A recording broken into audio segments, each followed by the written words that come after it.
Je suis Olivier Lebas, le cofondateur de la start-up L'eau sonnante. On fait des bornes qui fonctionnent par conduction osseuse qui permettent d'écouter du son en utilisant son corps. Le son passe par les os, donc c'est vraiment un phénomène qui est complètement naturel, qu'on utilise tous les jours sans vraiment le savoir. Nous, on utilise en fait ce principe de conduction osseuse pour en fait transmettre le son aux oreilles et créer en fait des appareils qui diffusent du son tout en restant silencieux. Il y a des pastilles vibrantes qui vont transmettre les vibrations sonores.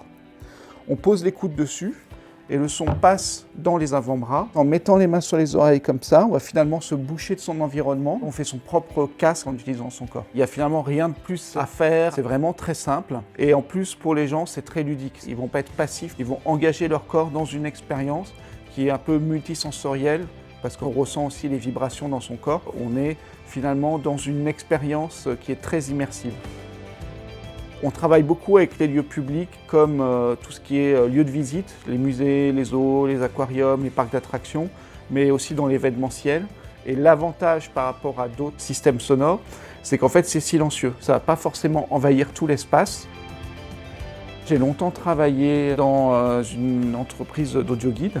Quand j'ai découvert ce projet, qui est né dans les laboratoires du CNRS, j'ai tout de suite vu qu'il y avait un potentiel pour de la muséographie. Donc ça m'a intéressé de le développer. J'ai pris la fibre un peu entrepreneuriale, on va dire. Quand on a créé la start-up, on a continué en fait à développer le produit. On l'a miniaturisé, on lui a ajouté plein d'options. On est rentré en fait dans une phase en fait de création de produits. C'est-à-dire que dans les laboratoires du CNRS, il y avait un prototype et nous, on a créé un produit.